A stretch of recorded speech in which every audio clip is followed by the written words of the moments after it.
Buenos días. El caso de los radares sigue, valga la redundancia, en el radar de los medios y de los ciudadanos. Esta semana tenemos la versión oficial del gobierno, representado aquí por el ministro de Seguridad, Rodolfo Aguilera, la viceministra Eida Varela de Chinchilla, el director del SENAN, Belcio González, y también el encargado del proyecto de los radares, el comisionado Joe Laniado. También obtuvimos la versión del exministro de Seguridad, José Raúl Mulino, y la iremos escuchando poco a poco para poder tener las reacciones. Definitivamente, doctor Ritter, un caso que durante 2 semanas nos ha congregado aquí para analizarlo. Y con toda justificación. Este asunto, que por llamarlo affair italiano, que popularmente se ha conocido como el problema de los radares, que es un poco más amplio porque también incluye, los radares también incluyen, o los contratos también incluían helicópteros. Y un mapa cartográfico. Que de eso muy poco se ha hablado. Pero para ponerlo solo en contexto, estos contratos fueron originalmente negados a la publicidad por razones de seguridad nacional. No se podían conocer y así incluso se le contestó a quien requirió la información que no se podían conocer porque eran más motivo de seguridad nacional. Y esto ha venido, quizás es lo único que tiene de novela, es que cada capítulo que se ha ido descubriendo ha sido más tenebroso que el otro. Y cada vez salen y afloran más los hechos, algunos punibles, algunos hechos, por decirlo menos, curiosos, que lleva este contrato llave en mano que se firmó en el gobierno pasado. Yo creo que nosotros debiéramos tratar de establecer cuál fue el orden en que se hicieron las cosas y si realmente se llevó el orden. El orden debió ser que los equipos de seguridad identificaran los problemas que tenían y luego se buscaran los equipos adecuados para satisfacer esos requerimientos y luego se hicieran los contratos. Tengo toda la sospecha, por no decir la certeza, de que ese no fue el orden en que ocurrieron las cosas, pero mejor que sean nuestros invitados los que nos ayuden a dilucidar ese problema. Así es, que todo se hizo en desorden, pero antes de eso yo quiero que escuchemos una de las versiones, una de las partes de la entrevista del exministro José Raúl Mulino. En primer lugar, yo no actué porque así lo quise, yo actué debidamente autorizado por el Consejo de Gabinete a través de sendas resoluciones firmadas por todo el gabinete, incluyendo los ministros Varela, Vallarino y los demás ministros arnulfistas que estaban el 3 de agosto del 2010 sentados en la mesa del gabinete. Yo no recuerdo que nadie en ese momento haya hablado absolutamente de nada, ni de términos y condiciones financieros, ni de sobrecostos, ni de utilidad o no del sistema de radares. El contrato suscrito por mí es el contrato quizás el más sencillo porque es el contrato de adquisición. Sin embargo, y debo decir algo, el acuerdo que negoció la Cancillería de Juan Carlos Varela, y no quiero con esto sentar bases de polémica con el presidente de la República, a quien yo estimo y creo que todavía él algo de estima debe sentir por mí. Pero es la Cancillería de Juan Carlos Varela la que negocia el acuerdo de país a país, de gobierno a gobierno.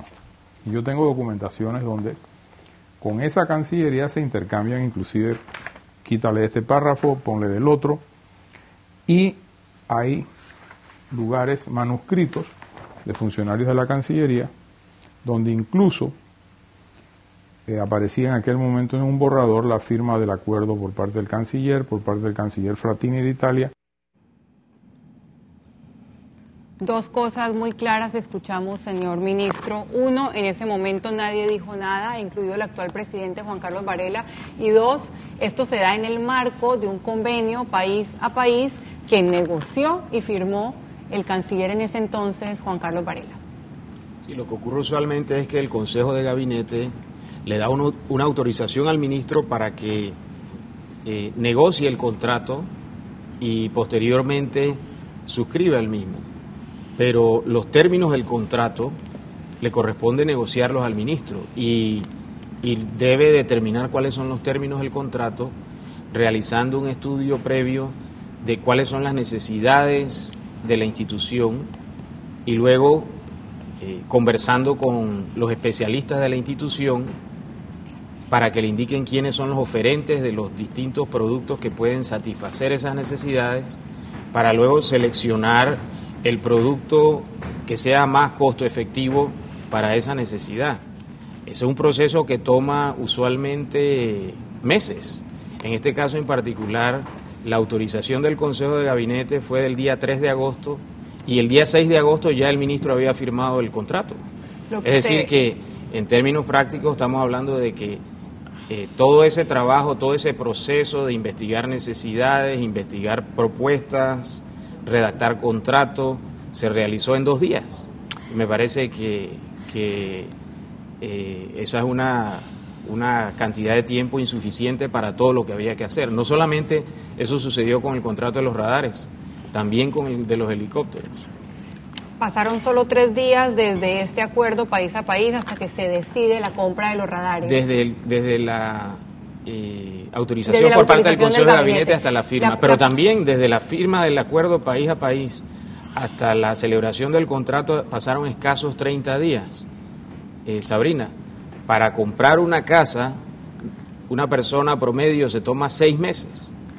Imagínate acá que estábamos hablando de más de 200 millones de dólares en compras de productos tecnológicos, de defensa territorial, que no se compran todos los días y sobre todo en áreas de la tecnología que no son comunes en nuestro país y que debimos por lo menos consultar con expertos independientes extranjeros, ¿no? Claro que sí, señora viceministra. La pregunta es, se ha hablado estas 2 semanas de fallas técnicas, de que los radares o no están bien calibrados, que es una versión, o no sirven para lo que se compraron. Pero yo no he escuchado de parte de ustedes, el gobierno nacional, el tema de los sobrecostos. Bueno, quería, antes de contestarte esa pregunta, y muchas gracias, solamente aclarar, el 30 de junio se firmó el memorando de entendimiento, el 3 de agosto la resolución de gabinete, esa resolución de gabinete la firmó la ministra Roxana Méndez y el presidente de la República, y luego de ahí en adelante, del 6 de agosto en adelante, se firmaron varios acuerdos, adendas, etcétera. Todos estos acuerdos fueron firmados por el ministro de Seguridad, José Raúl Mulino, con la contraparte italiana, un señor Paolo Ialloni. O sea, en ninguna de las firmas, por lo menos de las que yo he visto de los documentos que estamos revisando ahora, aparece el canciller de la República. Pero la parte ya estructural del contrato, con todas sus especificaciones, negociaciones, fue hecha total y exclusivamente de acuerdo a la documentación que tenemos contractual por el ministro de Seguridad, que es quien, en este caso, pues por un ramo de seguridad, es el responsable de velar porque se cumplan las condiciones que quiere la seguridad de Panamá mejorar, ¿no? Que básicamente el memorando de entendimiento era para mejorar la seguridad de Panamá, para mejorar, defender las costas panameñas de terroristas, del narcotráfico, etcétera, etcétera, etcétera. Y eso es una función que vela el ministro de Seguridad. Así que realmente, nada más para aclarar la primera parte. La segunda parte sobre los sobrecostos. Realmente, el Ministerio de Economía y Finanzas, digamos, no es quien... El contrato es responsabilidad del ministro de Seguridad. O sea, el ministro de Seguridad junto con su equipo son los responsables de saber, primero, qué es lo que necesita el país para mejorar la seguridad. Segundo, cuáles son los equipos que me están ofreciendo y si esos equipos que me están ofreciendo técnicamente van a solucionar mi problema. Tercero, revisar que el costo que me están ofreciendo de adquisición de esos equipos es un costo competitivo versus costo que me puede ofrecer otro país, otro proveedor, etcétera. O sea, ese análisis técnico es una responsabilidad del ministro encargado de el que está adquiriendo, porque es el que conoce, es la persona que tiene la experiencia y el que tiene el expertise dentro de su equipo para poder definir si eso que le están ofreciendo y que está firmando corresponde a lo que el país necesita y corresponde a que los costos son razonables por lo que está adquiriendo. Así que aparte de los sobrecostos... El señor Pochésere, perdón que interrumpa, Eida, el señor Pochésere ha dicho que efectivamente el contrato tenía un sobrecosto de 18 millones de euros y que había un fondo negro y aquí se descubrió una sociedad. Exacto, que el propósito era utilizar esos 18 millones de euros para pagarle a un intermediario. Los fiscales entienden que ese intermediario era una sociedad gafia en la que varias personas tenían intereses. Probablemente también el señor Lavítola tenía intereses en esa sociedad gafia. Pero lo que te quiero decir es lo siguiente: si ya el gobierno había entrado en contacto con el gobierno de Italia, ambas partes, comprador y vendedor, estaban en contacto. ¿Por qué pagarle a un intermediario por poner a dos partes en contacto que ya estaban en contacto previa al contrato, mediante un memorándum de entendimiento y unas visitas que se hicieron a Italia y otras visitas recíprocas que hicieron los italianos a Panamá? Claro. Es decir, tú normalmente le pagas a un intermediario, a un agente, cuando hace un trabajo previo a que las partes se pongan en contacto. Pero si ya las partes estaban en contacto, no es necesario pagarle a ningún intermediario. Yo escuché la entrevista del señor Pochésere solamente para que quede claro, porque uno no puede coger solamente la parte que le conviene de la entrevista, y él dice que él no piensa que hayan habido, que si hubo sobrecostos no tocaron al presidente de la República. Sí, claro. Digo, entendamos que él es una persona que está siendo sindicada, él no es un tercero. Importante decirlo. Él no es un testigo, él es una persona que está siendo sindicada dentro del proceso. Pero yo creo que eventualmente vamos a poder determinar a cuánto ascendió el sobreprecio y si el sobreprecio corresponde a ese fondo negro de Finmecánica del que tanto hablan los medios, que era utilizado para pagar hacer pagos ilegales a funcionarios y oficiales de gobiernos extranjeros con el fin de lograr contratos ventajosos, etcétera, ¿no? Yo pienso que esa información eventualmente se va a obtener porque estas compañías normalmente tienen ventas de productos similares a otros países, entonces se puede hacer una comparación. La información que había dado el exdiputado Rosas, vamos a hablar de eso y mucho más en los siguientes bloques, porque vamos a hablar también de si los radares sirven o no y de si se probaron los radares con el Senan. Usted quédese en el radar.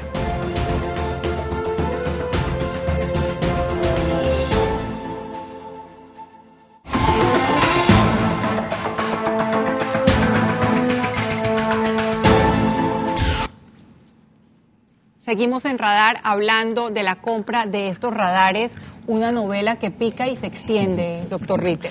Es que con los términos que han explicado los funcionarios sobre cómo ocurrieron entre la firma de acuerdo país y luego la autorización del gabinete, que en efecto es como ha indicado el ministro de Seguridad, que el gabinete da una autorización para que sea el ministro el que ejecute, el que firme y ejecute. Transcurrió tan poco tiempo que es literalmente imposible que haya habido primero una negociación seria y dos, que hubieran sido consultados los agentes de seguridad, los que de verdad saben de este asunto, porque yo creo que ni los presidentes ni los cancilleres tienen por qué saber de eso, pero y precisamente por esa razón es que se tienen ministros de seguridad, y por eso es que los ministerios de seguridad tienen a su vez los verdaderos actores en estos casos que también tienes invitados acá. Claro que sí, por eso voy a escuchar lo que dijo el exministro José Raúl Mulino precisamente sobre eso, si se probaron los radares y si los agentes del Senan estaban involucrados en este proceso. Escuchemos. Los radares estaban funcionando, yo los vi funcionando, el de la barqueta autónomo, es decir, no estaba integrado. Yo le pedí a Cele que los integrara, si se podía, pues los que estaban instalados, cosa que hicieron. Y me los demostraron en el Centro de Comando y Control de Cocolí. Ahí fui yo con toda la plana mayor del Senan, el licenciado Garuz, que fue el que coordinó todo este proyecto desde el día 1 hasta el último día de gobierno por instrucción del presidente, y los ingenieros basados en Panamá de Celex, italianos, pero que están aquí por virtud de este contrato y de la instalación de los mismos. Me dijeron que sí se podía, pero que también, como equipo sofisticado y altamente técnico, pues no es lo mismo 7 que 18 para lo que el sistema fue hecho. Entonces, ellos lo que tienen que darle ahora es la satisfacción al gobierno panameño de que se pueden arreglar, de que se puede trabajar, de que pueda haber llegar a feliz término el contrato, que yo creo que es importante para la República de Panamá. Para el exministro Mulino, señor Bercio González, ustedes fueron parte por lo menos de esa prueba inicial y él sí dice en declaraciones posteriores, pero que están relacionadas con esto, que se le había reportado a la empresa Celex que había un problema de calibración, pero que puede ser subsanado dentro de los mismos términos del contrato. El exministro es muy optimista de que los radares finalmente puedan servirle a Panamá. ¿Su opinión? Sí, mire, nosotros como SENAC nunca hemos negado la participación activa como facilitadores a este proyecto de radares, ¿verdad? Solamente desde el mes de marzo es que se nos da participación para desarrollar lo que es la parte de capacitación, entrenamiento del recurso humano que va a estar encargado del mantenimiento de estos equipos, de sus infraestructuras y parte también del personal que va a estar en el centro de comando y control, ¿verdad? Yo en la última prueba no pude estar, me encontraba incapacitado, sin embargo el comisionado Joe Laniado sí participó, sí estuve presente en las iniciales pruebas donde se le dijo a Celex que nosotros no necesitábamos que hicieran pruebas con patrulleras de 82 pies, porque realmente el objetivo nuestro son embarcaciones mucho más pequeñas de fibra de vidrio que son las que utilizan estos narcotraficantes para traer su droga ilegal, ¿verdad? Entonces, a partir de ahí es que se empiezan a hacer las pruebas con embarcaciones más pequeñas y finalmente los ajustes que me concluye el comisionado Laniado, ya que él me da un parte diario de todas las situaciones que conlleva el proyecto de radares, me dice que solamente se llega a una cantidad de X kilómetros, ¿no? Aunque se calibren, no es una cuestión de calibración, señor Laniado, para estar clara, porque una cosa es que el producto comprado por el Estado panameño haya que calibrarlo, y otra cosa es que se haya comprado algo que no sirve para lo que se le compró. No, el radar necesita ciertos ajustes, ¿no? Es un aparato que emite una emisión de señal para captar embarcaciones y el mismo radar requiere ajustar las frecuencias de emisiones para poder captar embarcaciones de diferentes tamaños. Como dijo el señor director, cuando el SENAM pide que las pruebas sean hechas con embarcaciones pequeñas, se inicia esos ajustes individualmente en cada uno de los 7 radares que ya estaban instalados. Lo fuimos haciendo progresivamente con Celex. Nosotros poníamos las embarcaciones y ellos hacían los ajustes. Y bueno, al final de los ajustes de las 7 radares, dio una distancia X que en promedio todos casi eran iguales, la misma distancia para los 7 radares. Y ellos manifestaron verbalmente que ya no podían calibrar más allá de esa distancia X, que eso era lo máximo que daba el radar para embarcaciones de 32 pies, 45 pies, que eran el perfil que estábamos buscando. Su conclusión entonces es que para detectar esos barcos con droga se necesitan otros radares, no esos. Bueno, esa es una parte técnica que yo pienso que Celex debe dar respuesta de eso, ¿no? Lo que el SENAC ha manifestado desde el inicio de esto, cuando nos enteramos de las especificaciones técnicas plasmadas en el anexo A, es que no hay una coincidencia entre lo que dice el anexo A y lo que dieron las pruebas. No hay una coincidencia. O sea, ellos en el anexo A se garantizan, dice la palabra, garantizamos una distancia X y esa distancia no es lo que dieron las pruebas. Eso es lo que el SENAC ha manifestado en reiteradas ocasiones. Hay que cumplir con lo que dice el contrato. O sea, nunca hemos dicho que el aparato no sirva o que tenga defectos. Eso tendrá que decirlo Celex. Dentro de cuando se le llame a Celex, ellos tendrán que dar respuesta si el aparato se le puede hacer alguna transformación, algún cambio o cambiarlo por un modelo más grande, no sé. Es algo que Celex debe manifestar. Ministro, el contrato, según el exministro, estipula que Celex debe dar esa asesoría técnica y debe tener los radares funcionando para que el Estado panameño esté satisfecho con el dinero que pagó. ¿Eso es así? ¿Ustedes están caminando por ese procedimiento primero, antes de tomar otras medidas? Exactamente cuáles son las decisiones que se han tomado hasta este momento. Es que lo que sucede es que el propio contrato señala que si los radares son radares que están por debajo del estándar fijado en el contrato, la empresa tiene el derecho a demandar y a exigir que se realicen las modificaciones correspondientes. El país en este caso. El país, con el propósito de que los radares cumplan con el objetivo que es el de controlar actos delictivos. Tú ves la contradicción no solamente en lo que ha señalado el comisionado Laniado en cuanto a la distancia y al tamaño del objetivo, sino también al comparar el brochure del producto, del radar, con los objetivos del contrato y del memorándum de entendimiento. El brochure del radar dice Homeland Protection, eso es protección del territorio nacional, que tiene que ver más con un asunto de guerra, no con un asunto de combate al crimen. Y el radar también dice, el brochure del radar también habla de Vessel Traffic Control, que se refiere al tráfico de buques mercantes que están en un puerto o que navegan por las aguas territoriales del país, etcétera. Que ese tampoco es el objetivo en el contrato. En el contrato se utilizan estas frases: tráfico ilegal de personas, tráfico ilegal de drogas, y además de eso, delitos como por ejemplo delitos aduaneros, contrabando, y todos esos delitos se cometen en embarcaciones pequeñas, de manera que tenemos un producto que en el brochure dice una cosa completamente distinta a la del contrato. Okay. Entonces es una cuestión que incluso si alguien en el ministerio, en ese periodo de 2 días entre la autorización que le dieron al ministro y la firma por parte del ministro, hubiesen leído el brochure y hubiesen leído el contrato, dice lo mismo que el contrato, hubiesen rechazado esto. Y yo estoy seguro que si el ministro Mulino lee el contrato y lee el brochure, hubiera captado esa diferencia, porque estaba ahí, salta a la vista. Yo el primer día que leí los documentos... ¿Se dio cuenta de la diferencia? Que debo decirte, no estaban en el ministerio, estaban en la presidencia, en el Consejo de Seguridad. Cuando yo llegué al ministerio, el primer Mulino día pedí los documentos menciona al señor Garuz.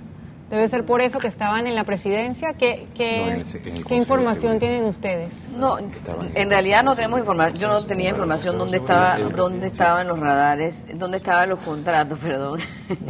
Sin embargo, sí me llamó la atención cuando estuvimos revisando los contratos que uno de los anexos que se firmó el 6 de agosto del 2010, o sea, estamos hablando el mismo día que se firmó el contrato, establecía que todas las notificaciones deberían hacerse al Servicio Nacional Aeronaval.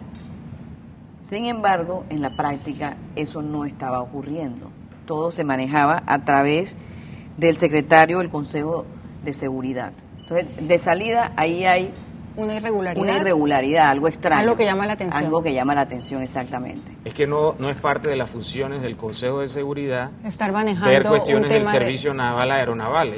Claro. Cada autoridad debe cumplir con sus funciones porque tienen los conocimientos técnicos para el tipo de actividad que están realizando, ¿no? Hay otra cosa que llama la atención, doctor Ritter, y es que esto es un contrato llave en mano, como lo dijo el ministro, y hemos escuchado, y ahora ustedes me corregirán si me equivoco, que se han hecho pagos. ¿Por qué se han hecho pagos? Me pregunto yo, ¿qué es lo sospechoso de haber hecho pagos en un contrato llave en mano? Hasta donde yo entendía, hoy me acabas de dar una nueva versión de un contrato llave en mano. El contrato llave en mano se entrega la obra y al final se entrega el dinero. No hay pagos parciales por un contrato llave en mano. Pero este contrato, si no me equivoco, era llave en mano, pero con pagos parciales, lo cual, por lo que he entendido, no es un llave en mano, ni es tampoco un contrato de los otros, sino que es un llave en mano hecho a la medida de que se fuera dando pagos parciales, aún sin estar los radares instalados y sin y tener la certeza de que se está funcionando. Pero yo creo que lo que vale la pena preguntarles a los comisionados es una pregunta mucho más hacia atrás para establecer.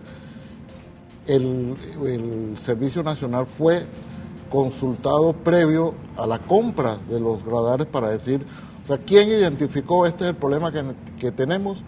Estos son los radares y esto es lo que necesitamos para combatirlo. Eso es donde se estableció. Vamos a dejar esa pregunta abierta para que la respondan en el próximo bloque los representantes del Senan. Usted quédese en el radar, seguimos hablando de la transacción de los radares.